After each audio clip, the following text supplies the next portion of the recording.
بسم اللہ الرحمن الرحیم۔ السلام علیکم معزز سامعین، امید ہے آپ سب خیریت سے ہوں گے۔ دعا ہے کہ اللہ تعالیٰ آپ کے نماز روزہ قبول فرمائے۔ چلتے ہیں آج کے واقعے کی طرف۔ ایک دفعہ فرعون اور حامان مشاورت کے لیے بیٹھے۔ فرعون نے حامان سے کہا کہ موسیٰ مجھ سے بڑے بڑے وعدے کرتا ہے اور کہتا ہے کہ اگر میں ایمان لے آیا تو میری حکومت بھی باقی رہے گی، میری دنیا بھی بہتر ہو جائے گی اور میری آخرت بھی سنور جائے گی۔ میں تم سے مشورہ لینا چاہتا ہوں کہ ہمیں کیا کرنا چاہیے۔ جیسے ہی حامان نے فرعون کے منہ سے یہ باتیں سنی تو زور زور سے رونے لگا اور اپنے دونوں ہاتھوں سے اپنے چہرے کو پیٹنے لگا، اور اس نے کہا، اے بزرگی رکھنے والے بادشاہ، ایسی باتیں تیرے ذہن میں کیسے آ گئیں؟ مجھے تو تجھ پر تعجب ہے کہ ایسے غلط خیالات تمہارے ذہن میں کیسے آ گئے، جبکہ اس وقت تمام دنیا تمہارے سامنے سرنگوں ہے۔ مشرق و مغرب کے تمام رئیس آپ کی خدمت میں جزیہ پیش کرتے ہیں اور جہان کے بادشاہ آپ کی خاک پاؤں پر اپنا منہ رکھتے ہیں۔ وہ آپ کو اپنا معبود اور مقصود سمجھتے ہیں، اور اگر انہیں کوئی تکلیف ہوتی ہے تو آپ سے رجوع کرتے ہیں۔ اگر آپ کو 1000 مرتبہ آگ میں جلایا جائے تو موسیٰ علیہ السلام کی غلامی سے آپ کا جلنا بہتر ہے، اور اگر آپ نے موسیٰ علیہ السلام کی غلامی اختیار کر لی تو غلام لوگ تیرے بادشاہ بن جائیں گے اور تیرے دشمنوں کی آنکھوں میں ٹھنڈک آ جائے گی۔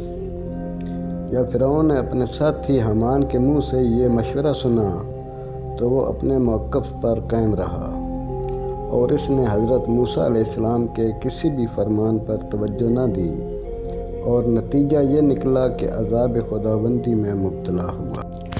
موسیٰ علیہ السلام کے ایک صحابی کا باپ فرعون کے ساتھ رہتا تھا۔ جب حضرت موسیٰ علیہ السلام نے رات کے وقت ہجرت فرمائی تو وہ صحابی بھی حضرت موسیٰ علیہ السلام کے ہمراہ تھا۔ فرعون نے ان کا تعاقب کیا۔ دریا نے باذن خدا حضرت موسیٰ علیہ السلام کو راستہ دیا۔ آپ بخیر و عافیت وہاں سے گزر گئے۔ حضرت موسیٰ علیہ السلام کے صحابی نے دل میں سوچا کہ اب بھی وقت ہے، میں اپنے باپ پر تمام حجت کروں۔ یہ سوچ کر وہ آل فرعون کے لشکر میں آیا اور اپنے باپ سے کہنے لگا کہ ابا جان، اب بھی وقت ہے، ظالمین کی صحبت سے باز آ جائیں اور موسیٰ و ہارون پر ایمان لے آؤ۔ باپ بیٹا بحث کر رہے تھے، اللہ تعالیٰ کا عذاب آ پہنچا۔ تمام لوگ پانی میں غرق ہو گئے۔ ایک مرتبہ حضرت موسیٰ علیہ السلام نے اللہ تعالیٰ کی بارگاہ میں عرض کی، خدایا میرے فلاں صحابی کا کیا بنا؟ اللہ تعالیٰ نے فرمایا، وہ میری رحمت میں ہے، لیکن چونکہ عذاب کے وقت وہ ظالموں کے ساتھ تھا، اسی لیے جب میرا عذاب آیا تو وہ بھی اس کی لپیٹ میں آ گیا۔ نتیجہ یہ نکلا، بد عقیدہ لوگوں سے میل جول نہ رکھیں۔ ایک روز شیطان حضرت موسیٰ علیہ السلام کے پاس آیا اور کہا کہ آپ خدا کے پیغمبر ہیں اور خدا تعالیٰ کی مخلوقات میں سب سے زیادہ گناہگار میں ہوں۔ میں چاہتا ہوں کہ میں توبہ کروں۔ آپ کلیم اللہ ہیں۔ جب آپ کلام کرنے کے لیے اللہ تعالیٰ کے حضور جائیں تو کہنا کہ گناہگار توبہ کرنا چاہتا ہے، میری توبہ قبول کریں۔ حضرت موسیٰ علیہ السلام نے کہا، میں تیری درخواست خداوند تعالیٰ کے ہاں پیش کروں گا۔ اس کے بعد حضرت موسیٰ علیہ السلام نے اس کے حق میں دعا فرمائی۔ اللہ تعالیٰ نے فرمایا، موسیٰ، میں تیری شفاعت کو رد نہیں کرتا۔ میرا اور اس کا اختلاف سجدہ آدم پر تھا۔ اس نے آدم کو سجدہ نہیں کیا تھا، اس لیے میں نے اسے دھتکار دیا۔ اس سے جا کر کہو کہ اگر وہ توبہ کرنا چاہتا ہے تو آدم علیہ السلام کی قبر پر چلا جائے اور وہاں جا کر سجدہ کرے، اس کی توبہ قبول ہو جائے گی۔ موسیٰ علیہ السلام جب کوہ طور سے واپس آئے تو ابلیس ان کے انتظار میں تھا اور پوچھا کہ کیا ہوا۔ حضرت موسیٰ علیہ السلام نے اس سے فرمایا کہ میں نے خدا کے حضور تیری سفارش کی تھی۔ خداوند تعالیٰ نے کہا ہے کہ اگر وہ توبہ کرنا چاہتا ہے تو قبر آدم پر جا کر سجدہ کرے، پھر میں اس کی توبہ قبول کر لوں گا، اس کی تمام خطائیں معاف کر دوں گا۔ ابلیس نے یہ جب بات سنی تو کہنے لگا، جب آدم زندہ تھے تو اس وقت میں نے سجدہ نہیں کیا، اب جب کہ آدم مر گئے ہیں تو ان کی قبر پر جا کر کیوں سجدہ کروں؟ یہ کبھی نہیں ہو سکتا۔ پھر اس نے کہا، موسیٰ، تم نے خدا کے حضور میری سفارش کی ہے، اس لیے میری گردن پر تمہارا احسان ہے، اور میں اس احسان کے بدلے میں تجھے ایک نصیحت کرتا ہوں۔ ابلیس نے کہا، میری پہلی نصیحت یہ ہے کہ تکبر نہ کرنا، کیونکہ اللہ تعالیٰ نے مجھے آدم علیہ السلام کے سجدے کا حکم دیا تھا تو میں نے تکبر کیا تھا اور سجدہ نہیں کیا۔ اگر میں اس دن تکبر نہ کرتا تو بزم ملائکہ سے مجھے نہ نکالا جاتا اور میں ذلیل نہ ہوتا۔ میری دوسری نصیحت یہ ہے کہ حرص کے قریب نہ جانا۔ اللہ تعالیٰ نے تمہارے باپ آدم کے لیے ساری جنت مباح کی تھی، پھر پوری جنت میں صرف ایک درخت ایسا تھا جس سے منع کیا گیا۔ آدم علیہ السلام نے حرص سے کام لیا اور ممنوع درخت کے پاس چلے گئے۔ اگر آدم علیہ السلام حرص نہ کرتے تو انہیں جنت سے نہ نکالا جاتا۔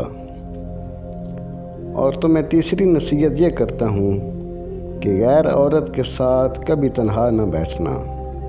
جہاں مرد و عورت اکیلے بیٹھے ہوں تو وہ در حقیقت اکیلے نہیں ہوتے، اس مقام پر تیسرا میں ہوتا ہوں۔ ریاکار عابد۔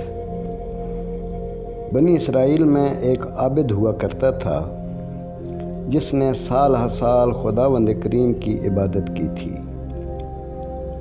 ایک مرتبہ اس نے اللہ تعالیٰ سے درخواست کی کہ اسے اس کا مقام دکھایا جائے۔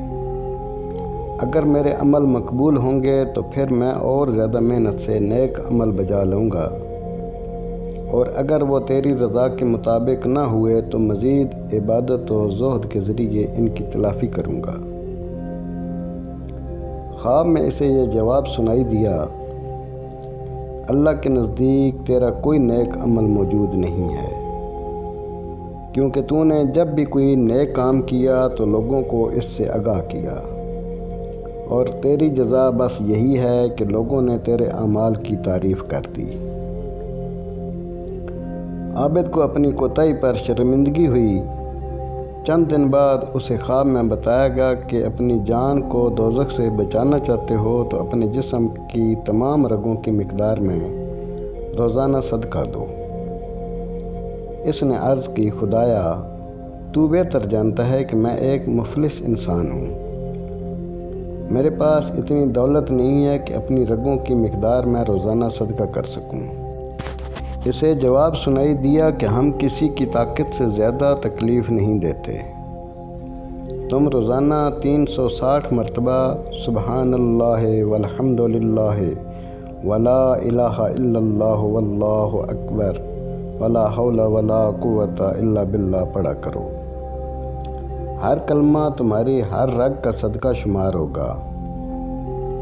عابد یہ سن کر بہت خوش ہوا اور کہا، خدایا مجھے اس سے زیادہ پڑھنے کا حکم دیا ہوتا تو آواز آئی، اس مقدار سے بڑھ کر جتنا بھی پڑھو گے تمہارے اجر میں اضافہ ہوگا۔ حضرت موسیٰ علیہ السلام نے اللہ تعالیٰ سے درخواست کی، پروردگار اپنی مخلوقات میں جو تیری بہترین عبادت و بندگی کرتا ہو مجھے وہ شخص دکھا۔ اللہ تعالیٰ نے حضرت موسیٰ علیہ السلام کو وحی کی اور فرمایا کہ سمندر کے کنارے اور فلاں دیہات کے قریب تمہیں وہ شخص مل جائے گا۔ موسیٰ علیہ السلام وہاں پر پہنچے تو انہیں ایک شخص دکھائی دیا جو جذام اور برص کی بیماری میں مبتلا تھا۔ اس کے باوجود وہ تسبیح خداوندی میں مصروف تھا۔ موسیٰ علیہ السلام نے جبریل امین علیہ السلام سے پوچھا کہ میں نے جس بندے سے ملنے کی خواہش کی تھی وہ کہاں ہے؟ جبریل امین نے فرمایا جی ہاں، یہ وہی شخص ہے۔ اب خدا نے مجھے حکم دیا کہ میں اس کی آنکھیں چھین لوں، تو دیکھو کہ اب اپنی آنکھیں ضائع ہونے کے بعد کیا کہتا ہے۔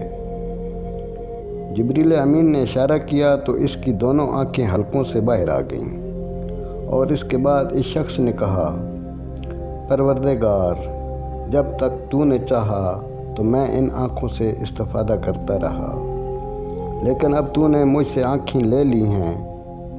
پروردگار، تیرا احسان ہے، تو نے ہر وقت مجھ سے بھلائی کی ہے اور مجھ سے اچھے تعلقات رکھے ہیں۔ موسیٰ علیہ السلام نے اس سے فرمایا کہ اے بندہ خدا، میں مستجاب الدعوات ہوں، اگر تو چاہے تو میں تیرے لیے دعا کروں گا، اللہ تجھے تیری بینائی واپس کر دے گا۔ اس شخص نے کہا کہ مجھے آنکھوں کی ضرورت نہیں ہے، اس لیے کہ جو خدا نے چاہا ہے وہی میری چاہت ہے، میں خدا کی رضا پر ہر لحاظ سے راضی ہوں۔ موسیٰ علیہ السلام نے اس سے فرمایا کہ اے بندہ خدا، تو ابھی کہہ رہا تھا کہ اے بھلائی کرنے والی ذات اور احسان کرنے والی ذات، تو ان القاب سے کس کو یاد کر رہا تھا؟ اس نے کہا کہ اس پورے علاقے میں کوئی بھی شخص ایسا نہیں ہے جو معرفت خدا رکھتا ہو، لہذا اس سے بڑھ کر اللہ کا مجھ پر اور کیا احسان ہوگا کہ اس نے مجھے اپنی معرفت سے نوازا ہے۔ موسیٰ علیہ السلام نے تعجب سے اس شخص کو دیکھا اور فرمایا کہ واقعی پروردگار، اس سے بڑھ کر تیری مخلوق میں کوئی عبادت گزار نہیں ہے۔ مزید اچھی ویڈیوز دیکھنے کے لیے ہمارے چینل کو لائک کریں، سبسکرائب کریں اور شیئر کریں۔ شکریہ۔